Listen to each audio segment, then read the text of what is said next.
Thomas Jefferson once wrote to Edward Jenner, quote, "You have erased from the calendar of human afflictions one of its greatest.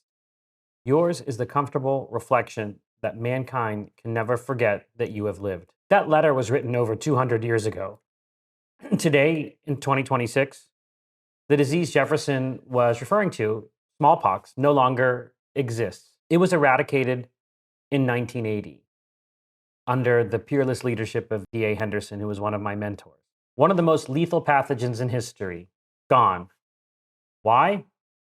Because of a vaccine. And yet, right now, the anti-vaccine movement holds significant political power in the United States government. How did we get here? That's what this video is about. To understand why vaccines matter, you have to understand what life looked like before them. In the pre-germ theory era, people explained disease through the four humors: an imbalance of phlegm, yellow bile, black bile, blood. Medicine was largely guesswork. And infectious diseases were the great equalizer. Smallpox, they called it the speckled monster, killed indiscriminately. So did plague, cholera, tuberculosis, malaria.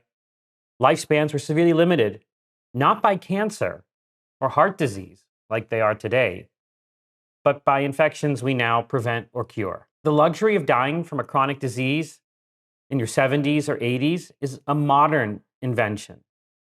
And vaccines are one of the primary reasons that scenario exists. Before Jenner, humans were already experimenting with the crude form of immunization called variolation.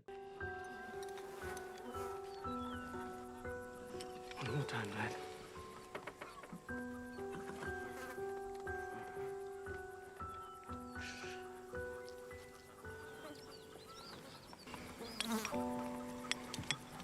Just a small cut.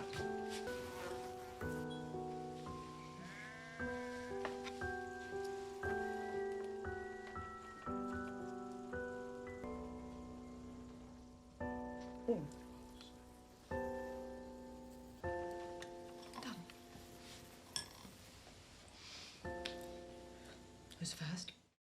An Asian and African practice of engrafting material from smallpox sufferers into a small incision on a healthy person. They take some smallpox material, make a little cut, and rub it in there, and people would get a mild case of smallpox. And the logic was simple. Your odds of surviving a controlled low-dose exposure were better than surviving smallpox in the natural way. Lady Mary Mortley Montagu, a British diplomat's wife, brought the practice to England in the 1720s. And in Boston, a very great story with Dr. Zabdiel Boylston and Cotton Mather led to the use of variolation during a major outbreak, and it became standard practice. But remember, we're giving people real smallpox with variolation, so it had real problems. It could spark outbreaks. There was a mortality rate associated with it. Some people also had severe infections. And some people were mysteriously resistant to it. You tried to variolate them and they would not get a mild case of smallpox. Jenner and some others noticed that. And they also noticed that those people were often of one profession. What profession? Milkmaids. And that they had a prior infection with a related virus, cowpox. Of course, they didn't know it was a virus, but they had a bout with another illness that produced pox on hands. That observation and testing became the first vaccine. What Jenner did in 1796 was remarkable. He synthesized folk knowledge from country doctors that already was possessed, and that knowledge was that prior cowpox infections seemed to protect against smallpox, and transformed it into a systematic, replicable intervention. What was happening is that he was trying to make variolation safer. He was trying to improve variolation, and that's how the first vaccine was developed. He did this decades before Louis Pasteur developed the germ theory of disease. They didn't know what caused smallpox, but they knew this was work. They had some ideas about it, but they knew that this procedure could protect people from smallpox. It took Pasteur to complete the intellectual architecture. Germ theory gave us a framework. Infectious disease has a specific microbial cause, a specific natural cause. And you could isolate the microbe, understand it, learn how to modify it, and make a vaccine. And Pasteur himself made vaccines, the second vaccine against rabies, which is a great story, as well as anthrax, which is an even better story. But Jenner's vaccine was a triumph of the Enlightenment, empirical, universal, life-saving, based on understanding of reality, using one's senses, using one's reason. One vaccine in 1796 led to a childhood immunization schedule that today prevents measles, polio, diphtheria, pertussis, hepatitis, HPV, and more and more and more and more. Look at the data. In the golden age of vaccines, we saw a 99.99% reduction in measles, 100% reduction in smallpox, polio, diphtheria deaths. These aren't marginal gains. They're civilizational achievements. And these civilizational achievements came from the use of a technology, the technology of vaccines. But there's this uncomfortable fact. The anti-vaccine movement was born at the very same time as the first vaccine itself. Almost immediately, critics started to portray Jenner's vaccine as poison derived from animals. It was unnatural. Actual cartoons that were in newspapers showing people sprouting cow parts after inoculation. The objection wasn't a scientific objection. It was visceral. It was emotional. A moral and aesthetic recoiling from the unnatural. Keep that in mind, because that's not something that's went away in the anti-vaccine movement. This idea that you're playing with nature and that somehow vaccines are unnatural. After Jenner's vaccine was developed and introduced, anti-vaccine leagues sprouted all across England, Europe, North America. There were even riots in Montreal over vaccines. And that's where the concept of conscientious objector comes from. It doesn't come from war. It comes from those individuals who conscientiously objected to being vaccinated. And at that time, it is important to remember that there were vaccine laws on the books that were mandatory, compulsory, that don't exist today. And that's not how you would actually think about using vaccines. But there were some pretty aggressive methods put in place to compel people to be vaccinated as a condition of living in a given town. Prominent figures joined the cause of anti-vaccine. So people that have some place in the history of medicine. So Andrew Taylor Still, who founded osteopathy, he called the smallpox vaccine a hopeless failure. D.D. Palmer, who founded the idea of chiropractic, described it as the very height of absurdity, injecting people with, quote, a filthy animal poison. So this was something that was sort of even getting into individuals who were seemingly intellectual. I think it is important to cover some of the issues related to vaccine injuries that had occurred historically. And that may be the one thing that sometimes plays in the mind of a vaccine hesitant person. Obviously, these are exploited for the wrong reasons and interpreted in the wrong way by the anti-vaccine movement, but it's important to know about them. Number one is the Cutter incident in 1955, and this is well documented in Paul Offit's book. Cutter Laboratory was selected to be one of the manufacturers for the Salk polio vaccine. And the Salk polio vaccine, remember, it's an inactivated injectable vaccine. And you have to do the inactivation steps appropriately before you clear it for use. So Cutter failed in their process and ended up putting live polio virus in their vaccine, and 56 people were paralyzed, 5 died. There was secondary spread. And this was a manufacturing failure. And it was caught, corrected, and it led to stronger oversight of this process. It did not invalidate the polio vaccine, but it did happen. Another incident I want to mention has to do with kind of misinformation and not knowing things at the time.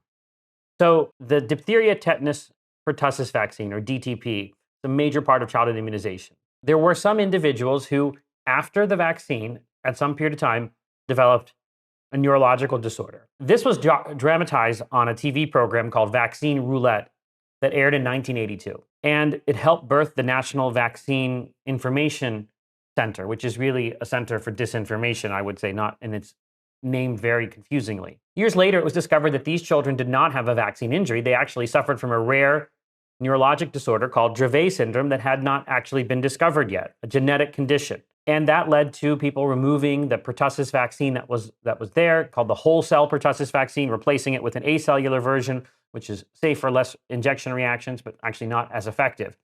But vaccine roulette plays a major role, and though it wasn't a vaccine injury, it was portrayed as one. And lastly, I want to mention the swine flu issue in 1976.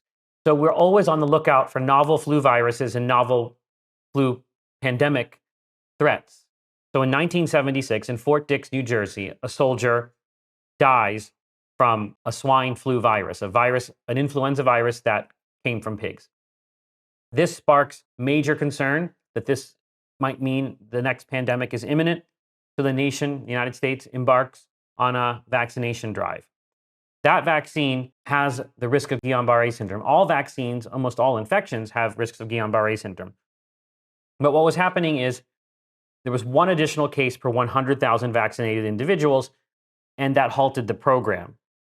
And it's important to know that Guillain-Barré syndrome is more common after influenza than after vaccination, but this was an increase in the incidence, and it led to a major scandal. The CDC director fired, and that's something that actually happened based on and the swine flu pandemic in 1976 never materialized. But this still colors people's impressions of vaccines, and the anti-vaccine movement can take these incidents and use them and repackage them for their own purposes, omitting relevant context, and that sometimes sways the minds of the vaccine hesitant. And I think these incidents matter because they explain at least that there are things that people can point to factually and use them inappropriately, but you have to be able to answer them. You have to know those stories. And there's others as well. Now I want to move to the legal issues surrounding this. So the courts have had chances to weigh in. And I think the most famous is 1905, Jacobson v. Massachusetts. And obviously I'm not a lawyer,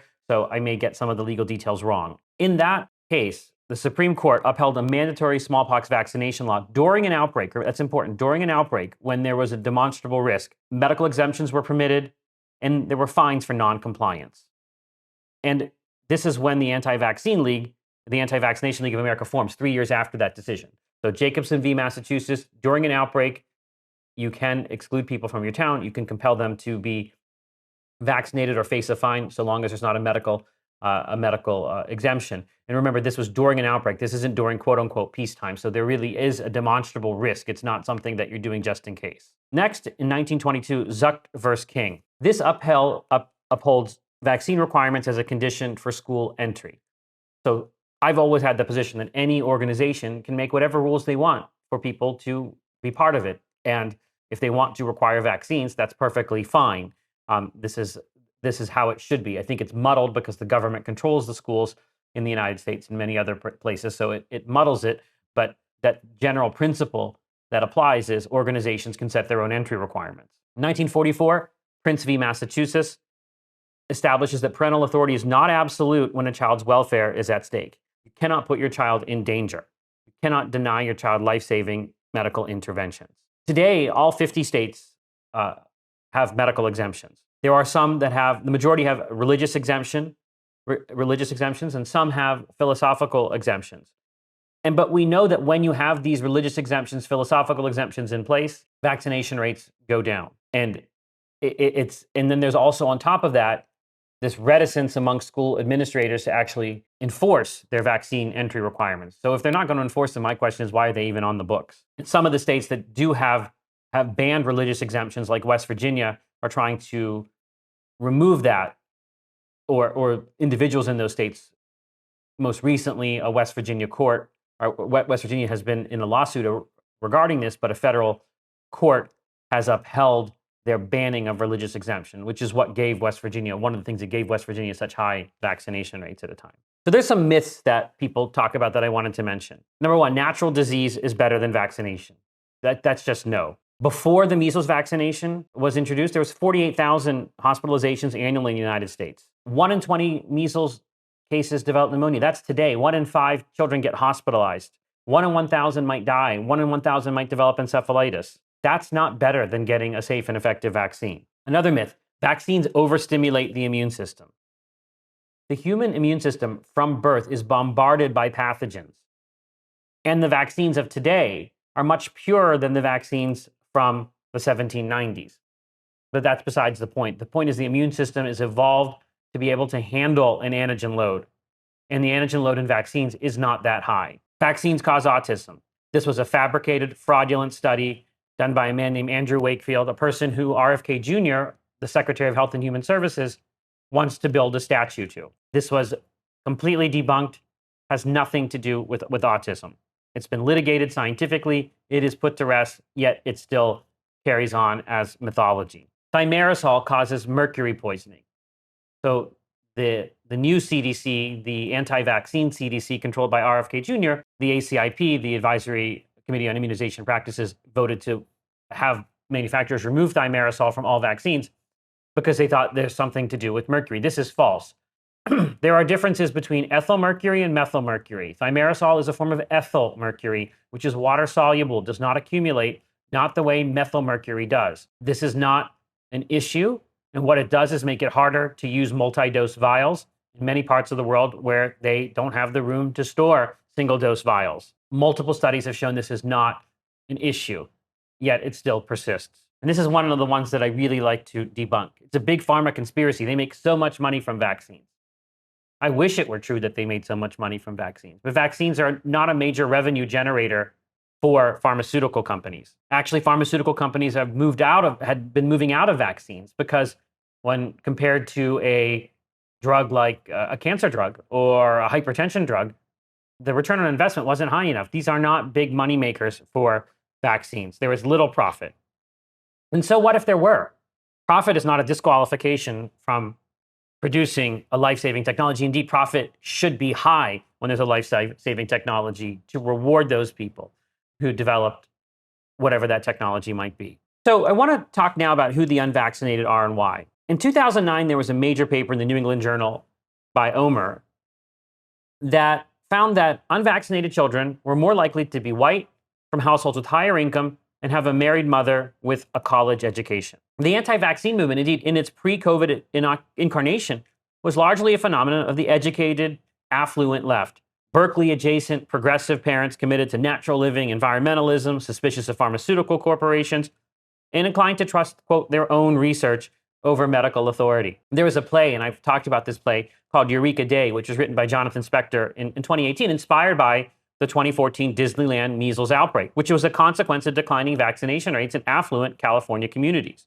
And I think that play really dramatizes the world with precision, because at the time that he wrote this, states like Mississippi and West Virginia had the highest childhood vaccination rates, and we worried about places like Marin County in California, the Pacific Northwest, organic food-oriented suburbs. That's where the anti-vaccine movement thrived. And I think that vaccine hesitancy, there's a kind of four main subgroups: people who have suspicion of the scientific community, concern about quote-unquote chemicals, safety concerns, and conspiratorial, I would call it non-thinking. Actually, Russian troll farms were fomenting the flames of all four. But I think there's something deeper to this. And I call this kind of the postmodernism in it. And postmodernism is a school of philosophy, and I'll explain how it applies to the anti-vaccine movement. And I think of postmodernism as the philosophical infrastructure around at least major parts of the anti-vaccine movement. And the anti-vaccine movement absorbed these ideas. And part of it is an academic critique of what people call meta-narratives. And what's a meta-narrative? It's a grand narrative claiming universal truth. And that's how the postmodernists view science, that this is this meta-narrative that is supposed to give universal truth. And there were sociologists who wrote books, including one called Ulrich Beck, who wrote a book called The Risk Society, where he argued that science had become a legitimizing patron of civilizational harm, and that science was complicit in thalidomide, nuclear weapons, industrial pollution. And from there emerges something called standpoint theory, and I know you've all probably heard it somewhere. The idea that truth isn't objective, but situated in the identity of a person and the power relations. So what that means is a person can't stand outside their paradigm. I can't stand outside the paradigm of being a doctor. So what that means is that truth might be true for me, but not true for somebody else. It's true within my paradigm, but not that paradigm isn't universal. And that scientific consensus isn't truth. It's just one cultural approach among many, reflecting the power of people that produced it. Beck said that science becomes a branch office for politics, ethics, business, in the garb of numbers. And the practical consequence when it comes to vaccines is that misinformation becomes a competing version of information. And I would say misinformation and even disinformation. That's just another version of information. Everyone becomes their own expert. Do your own research. They don't view that as being anti-intellectual. They think of it as some kind of democratic extension of knowledge. Vaccine hesitancy is not ignorance, but an alternative explanatory model. And that I think is very hard for people to understand. But if you look and see, why does education fail to increase vaccination rates? It's because of these ideas, because they're not actually going after these ideas. They're using exactly what the postmodernists or the anti-vaccine intellectuals or anti-intellectuals would actually expect you to do. So it's not surprising that the needle doesn't move. COVID-19 caused a great migration in political geography. So opposition to pandemic restrictions, lockdowns, shutdowns, mask mandates, business closures, school closures became entangled in the minds of many with opposition to the COVID vaccines. This bundling was not something that was logically necessary. What happened was the anti-vaccine ideologues were handed something kind of a gift, a living illustration of what something the philosopher Foucault called biopower, the state's exercise of control over bodies and populations in the name of public health. And if you're already primed to see science as an instrument of power, governments compelling vaccination or encouraging it very aggressively confirmed all those suspicions. And then you get this demographic inversion. Political affiliation then became the primary predictor of vaccine uptake. The vanguard of the anti-vaccine movement was no longer the progressive parent in Marin County, California. It was a conservative populace who viewed mandates and vaccines as instruments of government overreach. There was a story in the New York Times in 2022, and an Orange County, California pediatrician was quoted saying that the anti-vaccine movement or people's positions against vaccines became part of an identity, a culture. And she said, quote, "I feel like if I talk about science, then I'm going against their political identity." Now, going to this core argument, I think it's important to be clear that I'm not advocating scientism. I'm actually a critic of scientism. This is the overextension of scientific authority into domains where it can't bear the weight placed upon it. And science has been infused with politics, and public health institutions have shifted positions without adequate explanations, without nuance, and allowed political considerations to shape communication. It erodes trust, and I think that's part of the problem. And I also think it's really important to remember that when you're a policymaker and you're asking for scientific advice, that policymaker still needs to make the ultimate decisions to weigh competing interests. They cannot just abdicate everything to a scientist, to a physician, and then walk away from it and wash their hands from it. So you can't use legitimate concerns about scientism to really obscure what's happening. I think of the anti-vaccine movement as an anti-enlightenment movement. Vaccines are technological achievements that cascade directly from the Enlightenment, from the same tradition, the same intellectual tradition that produced the germ theory of disease, the scientific method, evidence-based medicine, antibiotics. And right now, vaccines are under an overtly irrational, anti-human, cultural, and political attack. Remember, children have rights. Parents do not have the right to injure or neglect their children. And I do think in certain contexts, not vaccinating is tantamount to medical neglect. Throughout its history, the anti-vaccine movement's taken on many different identities: progressive and conservative, quote-unquote libertarian and communitarian, religious, secular. But one overarching principle has remained, and it's been constant: an antipathy toward humans employing the tools of science to prevent infectious disease. The specific arguments might change, but the underlying posture of rejection, the dark ages like denial of the benefits of vaccine technology on human flourishing, persists through all of these different incarnations. Going back to the play of Eureka Day, and I encourage everybody to see it when it comes to your town, it seems nostalgic, a time when vaccine skepticism was a province of well-meaning but misguided parents in progressive school communities, not a force capable of reshaping national health policy. But that earlier moment wasn't disconnected from this one. The intellectual seeds were planted long ago in the cartoons of cowpox sprouting vaccine recipients in the 1790s, postmodern seminar rooms where scientific authority was systematically delegitimized, in online forums where alternative, quote, truth-making was perfected. What we're experiencing now is not the birth of something new, it's the harvest of something very old and evil. Jefferson told Jenner that future nations would know of smallpox only through history. He was right. Let's not undo that.